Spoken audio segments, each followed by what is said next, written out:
Welcome, ladies and gentlemen, to the Square One podcast. We're taking our guests back to square one where they first started their careers or their businesses, and we're going to learn from their failures. Square One's brought to you by Omni Home Services, which represents Chattanooga Home Inspector, Elevate Home Staging Design, Nuclear Pest Control, Radon Eraser, and hopefully some more business entities in the future. I'm your host, Malcolm Godwin. Thank you for listening.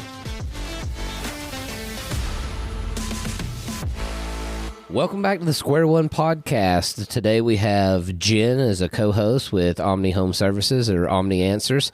We have Madison McCann with Speakeasy Productions, and our guest today is the one and only Cameron Brown, representing the National Federation of Independent Business. Cameron, thanks for being here, dude. Yeah, dude. Thanks for asking me. Pleasure to be here. Cameron and I go way back.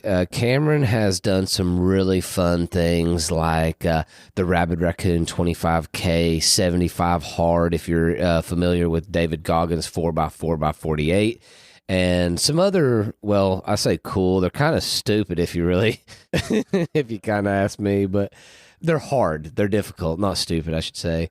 But Cameron, tell us a little bit about the National Federation of Independent Business. Yeah, so NFIB has been around since 1943, so 81 years as of the time of this. And essentially, the easiest way to explain it is we are an advocacy group for small business. So we fight legislation that hurts small business. We are a voice of small business. That's kind of our tagline. We've got offices in all 50 state capitals. We've got an office in D.C., so we have boots on the ground in the places that matter. We're not a political organization. We're not affiliated with a party. We are simply taking a stance based on what our members tell us. So we're a member-based nonprofit organization, and my role with that is to grow our member base. I'm probably a low man on the totem pole. I'm not a legislative expert. Not going to get into details on all that stuff, but I am a small business owner, have been my whole life. My family is small business. That's all I've ever really known, and something I'm very passionate about. I've always been very passionate about free enterprise and protecting, what I believe is the idea that America was founded on, was to go out and, win or lose based on your own efforts and your own attitude, and, people having the freedom to do that. So that's what we do. We fight for small business, but we do it as a voice of our members. That's awesome. How can anybody get more info on that from you or from the website or whatever? Yeah, so obviously NFIB.com is there. There's a ton of information there. Anybody that's local, quote unquote local to Chattanooga, can feel free to reach out to me. I don't know if y'all are putting notes, tag stuff when y'all distribute this. So we can throw my cell number, my email, whatever in there. But if you're within a 2-hour radius of Chattanooga, just reach out to me directly, and we can tell you a little more about that. Go ahead and drop that number for us. 423-227-5027. And that is my cell. So, spread it all over the internet and make sure I get a bunch of spam calls. Cameron, we're going to jump right into what I think is a super important question.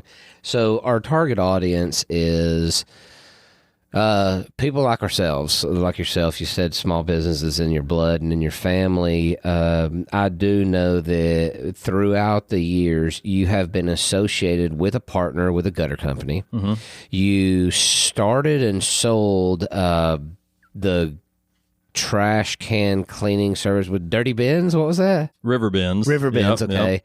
So I would love to, we talk about like the failure side of things because nobody else likes to talk about that. Mm-hmm. So tell us, like, what have you learned throughout the years about, where you failed and where you learned on that? Yeah. So my small business history goes back to college. I started working with small business owners in college in the restaurant industry. I went to school for engineering just because I was good at math and everybody told me that's what I should do. Like most kids, I was 18 and I just listened to people that were, had their own goals for me.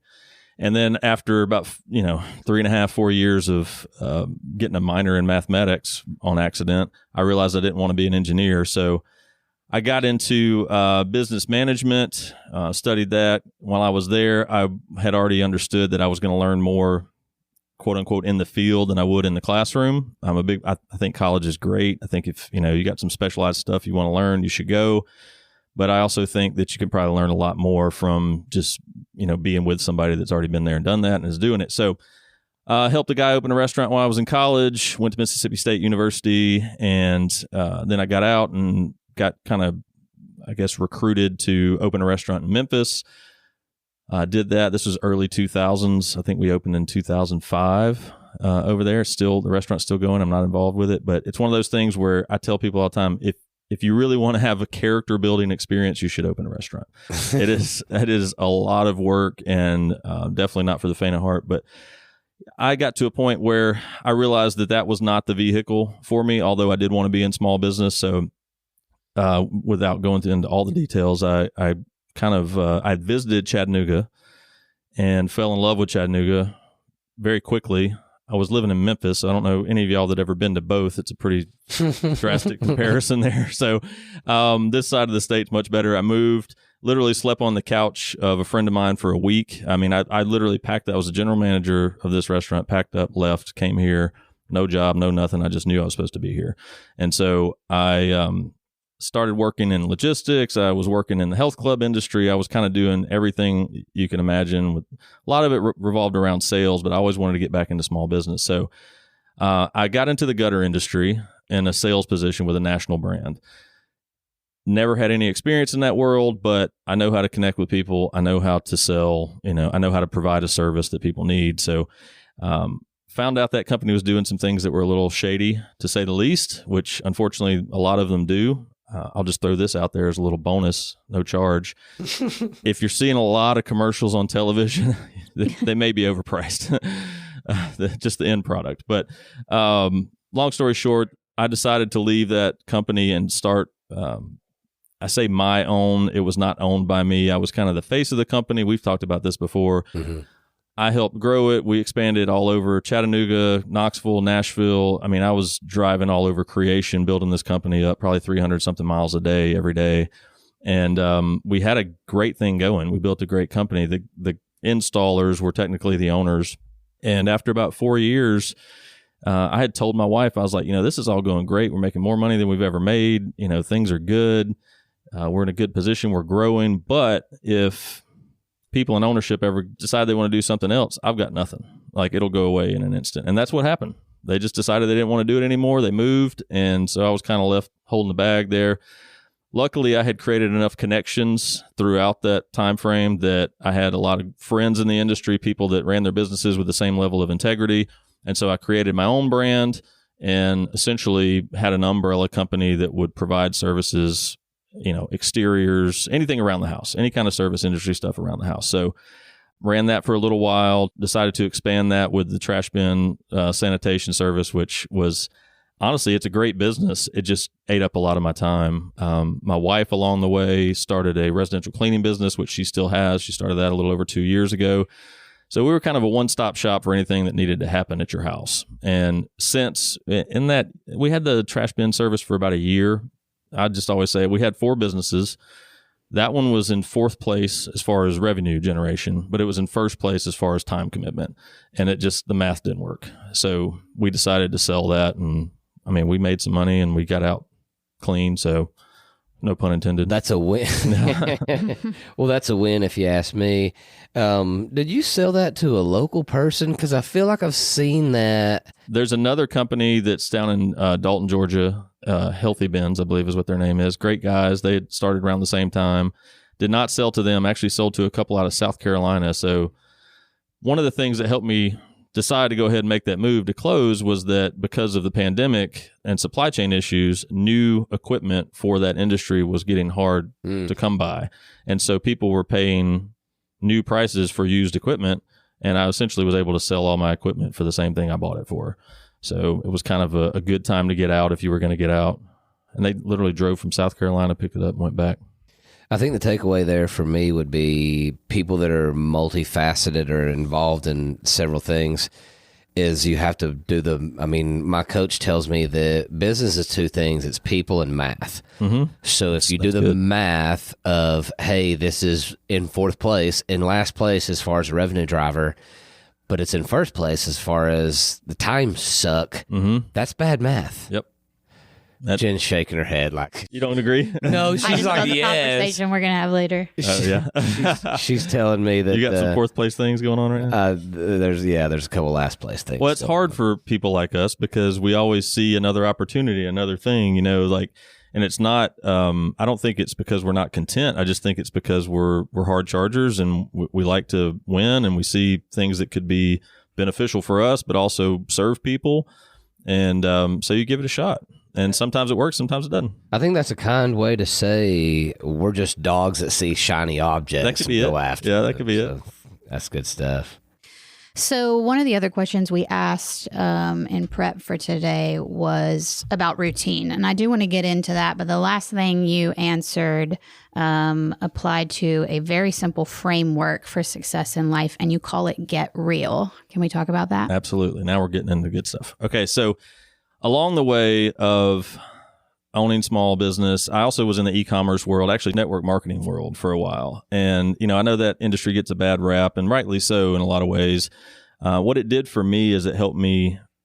I got around some men specifically for me that were very disciplined in personal development, personal growth, coaching, all that kind of stuff. And I created some habits over the years that I needed badly. Like I was really just I was the person that I was outwardly successful, doing okay financially when I was young. But if you looked at the title and the stuff or whatever, you would have been like, he's doing pretty good. But I was also partying like a rock star and making a lot of bad decisions. And it just wasn't going to last. It wasn't sustainable. So I got around some people that were making better daily life decisions and learned how to create those habits in my life. And then it became something where I had some opportunities because of the relative success I had in that industry. I got to start speaking on a regular basis. Sometimes it was groups of 40 or 50. I've had the opportunity to speak in front of 5,000 to 6,000 before. And I fell in love with it. I saw an opportunity to impact people and inspire people and, create change within people. And I knew what it had done for me. And so I became very excited about being able to do that for others. And along the way, some of my great friends and I started an organization where we started a podcast, as a matter of fact. And it was all based around helping men be better men. So check it out. I guess we can name drop Shepherds of Men. I love the tagline, but I'm not going to butcher it up. Do it. No, I'm not going to do it. You can. What's the tagline of Shepherds of Men? Well, so we've got a few different things, but I guess our main easiest way to say it is when we get the men right, we get the world right. Okay. And I know that can be controversial in today's world. It kind of is intended to be. Obviously, it's a tagline, but the tagline I was thinking of had the word Jesus and then a curse word in there, but you guys can go search that yourself. It is cool. It's a faith-based thing that it just talks about dudes being dudes. Yeah. So not a Christian organization, but we are, those of us that founded it are believers, and we're very open about our faith, but we're also that we created this environment to be open to everybody because we didn't want the door to be closed to somebody that just wanted to be a better dude, regardless of what their faith was. Sure. So follow up with Jen's question. Tell us about the G.E.T specifically. So G.E.T, and I'll be very brief on how this came together. So we had the podcast. It was starting to get some traction. It was really just us sitting around having a beer, talking about things that we were passionate about, and somebody said we should record this and make a podcast. And that seemed like a dumb enough idea. We should just do it. So we did it, and we didn't know what would come of it. It started growing, gaining popularity. We started having these connections with just incredible people that are, and this is not to sound braggadocious or whatever, but some of the top men in the industry and the kind of the men's coaching space around the country and the world have become good friends of ours. And it literally was like, I don't know how this is happening, but our Rolodex started getting pretty impressive. And we had them on the podcast. Then it became, people were like, hey, we want to be more involved than just listening. How can we do that? I'm like, well, that's a fantastic question. We have no idea. So we started taking some time to really invest in creating a curriculum, so to speak. And even before that, we're like, hey, let's do a live event. We got guys that are wanting to come in and connect. So we decided we created something called, The Movement is the name of the podcast. Shepherds of Men's the organization. The Movement's the podcast. Men Reforged is the coaching program that we developed, and the live events kind of were a part of that. It was a 15-hour, very intense day kind of break you down, build you back up kind of day that hit every area of life, not, physical, emotional, spiritual, you name it, relational. And the first one was just, it was mind boggling. There was times when I was sitting there going, man, this is a really awesome event, and then I'd go, oh, it's ours. Holy crap. This is pretty cool. So along with the curriculum, so obviously you have a live event, and then these guys are like, we want to stay engaged with this. So we developed a whole coaching program, and we had an active ethos of what we believe it takes to be an influential man.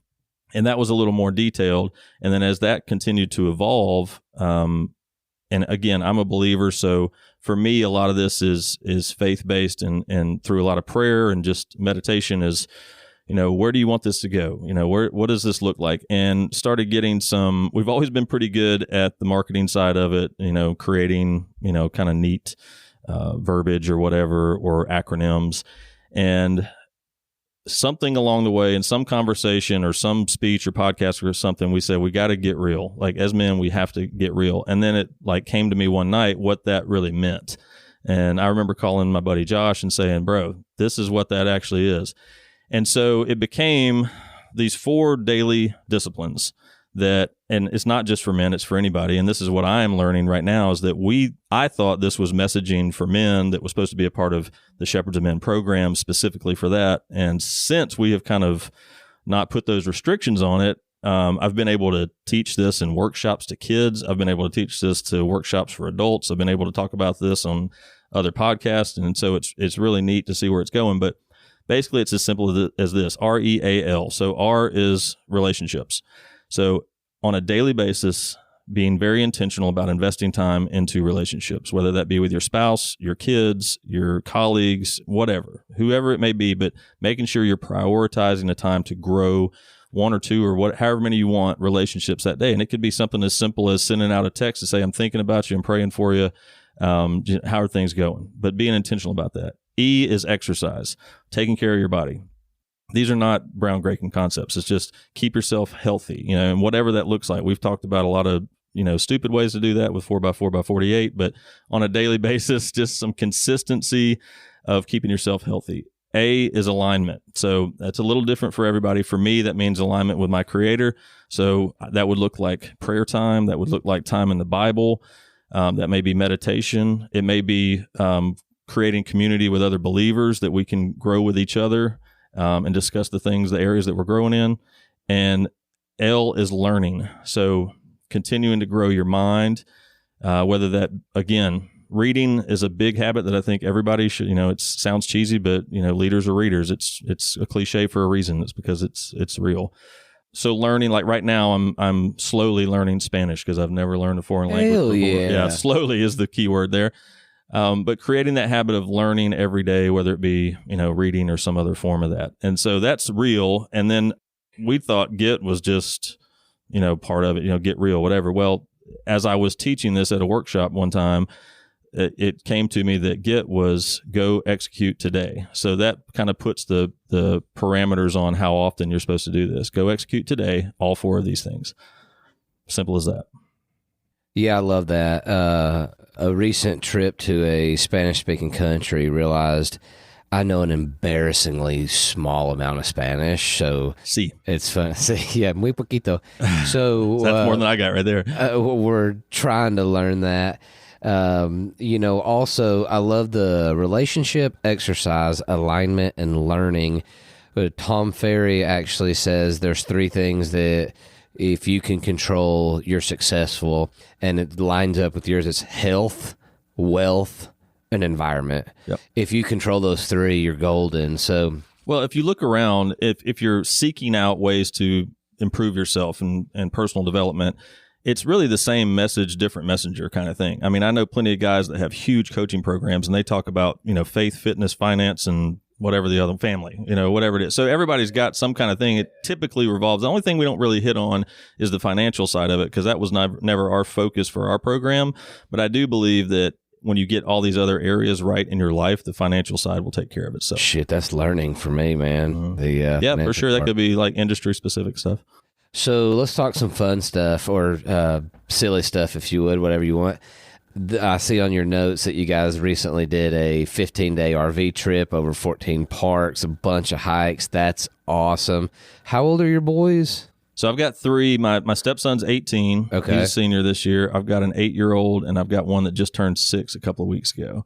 So the 18-year-old didn't go with us, but the 2 youngest did. So they were 5 and 8 at that time too, I guess, or 7, somewhere in there.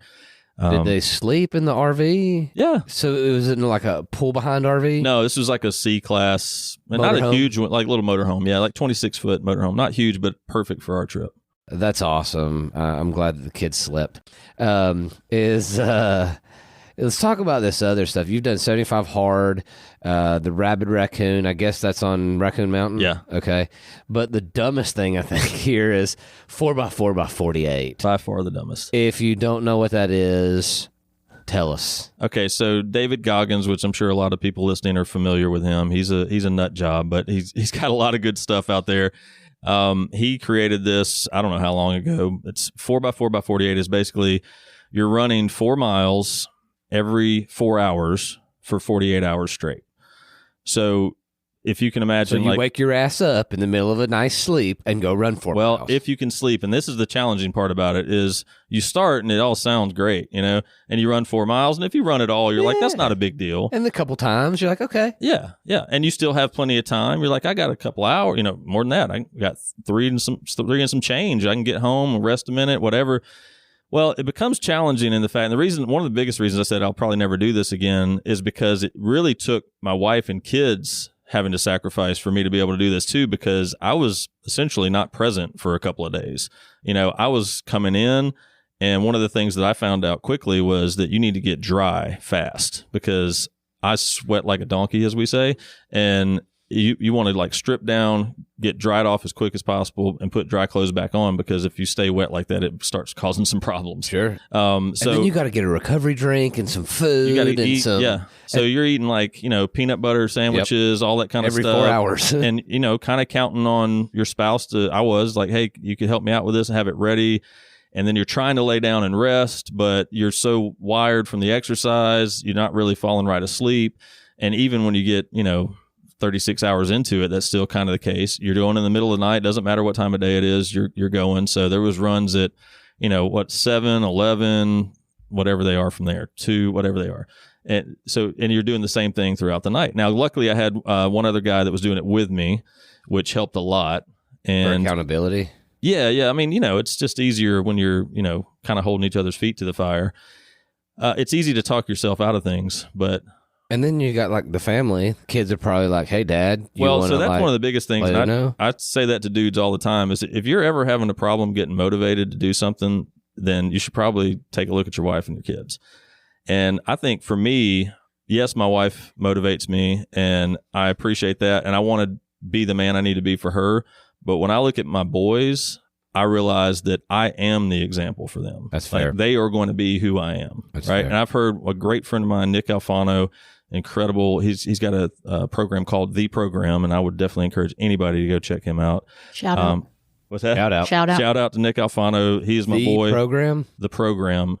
He was very influential in helping us develop Men Reforged. It would not have happened without him. But he talks about your sons are going to be you and your daughters are going to marry you.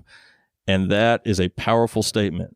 And that puts a lot of pressure on a dude, but it's good, necessary pressure, I believe. So when I'm feeling a little bit like a wussy or like I want to kind of slack off, I just, like this morning, matter of fact, I was working out this morning. I was almost done. I was doing great. I was having a great workout in the garage, whatever, but my 6-year-old comes out there and he starts working out with me. Like he's over there doing push-ups, doing all kinds of different stuff. And that I'm just like, he's doing this because he sees me do it. I'm helping him develop habits in his life right now because of what he sees me doing, not what I'm saying, what I'm doing. Man, that's too true. I can see our oldest son, 6 years old now, but last year I was like, hey, I'm hanging up Iron Man. This is not something. And my 5-year-old was like, come on, dude, let's do it. And he's like pretending to swim in the yard and then riding his bicycle. And he's like, come on, Dad. I'm like, damn you. Yeah, I know, right? And thank you at the same time. And thank you at the same time. But you're right. It is a direct reflection. Something that my coach asked me to do not too long ago was, I don't know if you guys ever heard of the green box. It's, it's actually really tragic. If you Google green box exercise, it'll give you the questions to go by. But one of the things to do is you write, it's in case you die. And you leave behind all the stuff that your spouse and or children should see. And it covers things like passwords, business deals that are maybe not on paper, influential people in your life, key leaders in your life. If I didn't mention passwords, like if you have some cash laying around, where is it? How to access what life benefits, what death benefits, what you want to do. But the most important thing was you write a letter to your spouse and your kids. Yep. That was heartbreaking to write, but super influential, because you're like, damn, what if that happened? And it is you look at your wife and your kids, like you said, and it just gives you a whole different meaning, basically, because we're not guaranteed tomorrow. So, well, I'll tell you something on that. Nick Alfano, he has they're called EVs. It's like a 2.5 day event, but we went to that. We stole some things from that to use in our 1 day event, and was then that the thing in Colorado? He's done them all over. Okay. Yeah, he's done them in Utah, Tennessee, Vegas, I think. So all over the place. But one of them is the eulogy. Basically, you have all these dudes, and up to this part in the day, you've done a lot of physical stuff. You've done some mental coaching stuff. You've done all these different things. And you're getting later in the day, and now we're asking the guys to write your own eulogy. Oh, my gosh. Yeah, and so they have a journal. We do these events out on some property, so we're like, go get somewhere by yourself. And you can write it as if your wife is speaking it, or as if your kids are, man, I'm getting messed up thinking about it. Yeah. If your kids are speaking it, whoever you want, whoever's that person in your life, they're the one that's going to read this. They're the one that's going to, so you're writing it from their perspective. What would your kids say about you at your funeral? You want to talk about some grown-ass men crying? Yeah. We saw what was the coolest things. There was a father and son there, and I think they had a really good relationship. But prior to this, that one exercise, dude, there was a lot of hugging and a lot of loving going on after that. It was a really, really cool thing to experience. But yeah, it gives you perspective. It really does. And I would say if you haven't, I like this green box. I'm gonna check that out. Yeah, me too. I'm not a dude, but you don't have to be a dude. You don't have to be a dude. You just have to be a person. No. Sorry, that's just kind of the environment that we've worked in, so I try to not just make it all about that. But I've never been a girl, so great takeaways. Fair. I can take them away. Yeah. I don't think I'm going to write my own eulogy. That seems like it's too difficult. It's challenging. Right? It's challenging, but not as difficult as a 4x4 by 48. So yeah, that one again. I don't think I'll do that again. The Rabid Raccoon, the 25K trail run. There's a lot of elevation change and things like that. I had just never done a big trail run, so the day of, when it was over, I said I probably won't do it again. Within a couple of days, I was like, yeah, I'll do that again. Yeah. But not the 4x4 by 48. It's just too much from everybody. All right. So we did, thanks for sharing Get Real and getting real with us there. Let's take it back to business a little bit. So one of the questions we asked, if someone was getting in the line of work, can you teach them right now one tactic that they could implement to see a positive ROI? You want to share that? Yeah, I don't know if it's so much a tactic. I read that and my answer was probably a little vague, but this is what I believe. Most of my career life, whether it be working for someone else or owning my own business, has been kind of the forward-facing side of it, front of house, so to speak, where you're in sales or you're the face of the company. And I believe the number one thing you can do is actually give a crap about people. If you actually care about people and you really truly want to provide what they need and not just try to upsell them, not just try to, think about your bottom line all the time, but actually go in looking to fill a need and care about taking care of that person the right way and helping them win in life, even if it's as simple as having some good gutters. I mean, that sounds stupid, but the fact is I still approach that the same way. I was like, I'm here in your house to help you get what you need and not what I need. So that would be the number one thing. I love that. And if we can expound, having good gutters, that doesn't sound stupid. Maybe it's for me as a home inspector, a property owner. That doesn't sound stupid because you are feeling a need. So if you care for people and you actually realize the gutter guards or whatever on your gutters are going to solve a problem, because what's going to happen is your gutters are going to get full and you're either going to try to clean them out and get hurt, or you're not. And all that water is going to just destroy your eaves and your fascia, and that becomes a bigger problem. So if you are deciding to go down a road, if you can solve a need that people actually need, it helps care for people, because it's like, hey, you need this. Yep. It's that simple. Yep. We're going to wrap up with 2 questions here. You got a lot of book recommendations, but you're going to narrow that down for the listeners here. That was a tough question. I was like, I can just keep going on this. Give us one. So I have to start with the Bible, and regardless of what your beliefs are, if you read the Bible for the principles that are in there, you cannot tell me you won't become a better person, even if you just apply the principles, regardless if you believe in Jesus and salvation and all those things. And I think that's something to consider. But for the purpose of this topic, the principles that are in there, I think every self-help book, personal development book, all came from there, the principles that are in there. Now, that said, we talked about Daily Habits. The Slight Edge is a great book. There's another one called The Compound Effect. They're essentially the same book written by different people. You know this one? No, you're just smiling because... She's smiling because I said 1 and now you're on 4. Oh, my bad. No big deal. Sorry. Keep going. 1. Okay, so since we were talking about this, and I will say I've read a ton of books. The one time that I remember actually feeling like when I finished a book that it had a significant impact on me and I saw it in my life immediately was John Maxwell, and he's got a lot of great books, but it's Everyone Communicates, Few Connect. And it's the concept of actually connecting with people, which, there's a whole lot. There's listening and caring about people and doing all that kind of stuff. But that one I saw I could put into practice and see a return immediately from what I learned in that book. You also have Pit with a Lion on a Snowy Day. In a Pit with a Lion on a Snowy Day. That's Mark Batterson. He's got a lot of great books too. Chase the Lion is the follow-up to that one. Play the Man. I mean, he's got a ton of great books. That sounds like a cool book. I'm going to download that. You should check that one out. So wrapping up here, our whole thing is square one. So if you could go back to square one and talk to a younger version of yourself, when would that be and what would you tell yourself? So I have thought about this a lot over the years, and when I saw that question, I knew immediately what the answer was. When I first got into business, it was the restaurant industry, like I mentioned. And when I reflect back on how I handled myself, just from a managerial standpoint, like how I handled my staff and the way that I handled challenging situations or whatever, it was not good. I was good at certain aspects of it, but I was still only 25 years old and I had a lot to learn. I would go back and tell that version of me that you got to be a lot more patient. You got to have a lot more grace. You got to care about the people that are kind of in your employ and under your leadership, and help train them and mentor them to become better than they are, as opposed to micromanaging or trying to get the most out of them or whatever. I just didn't have a clear picture of what real leadership looked like. And that would be the number one thing. Yeah.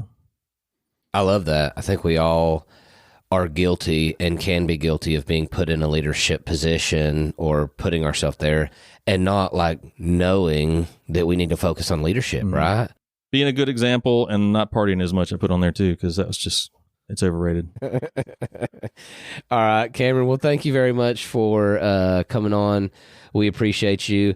Again, tell us where we can find you and how we can connect with the National Federation of Independent Business. Yeah, so obviously we gave out my number, 423-227-5027. I would say the best email if you want to reach me for anything, doesn't have to be a specific industry, just in general, is freeagentcam@gmail.com. And we don't do as much social media as of late. We kind of pulled back on that too, just to kind of see.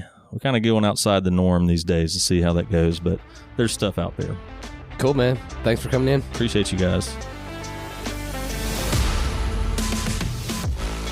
Thank you for listening to the Square One podcast, brought to you by Omni Home Services. We represent Chattanooga Home Inspector, Nuclear Pest Control, Elevate Home Staging Design, Radon Eraser, and hopefully more business entities in the future. We release a new episode every Thursday. If you like this episode, share it with your friends, neighbors, real estate agents, or whoever. Make sure you subscribe to Spotify, Apple, or wherever the hell you listen to your podcasts.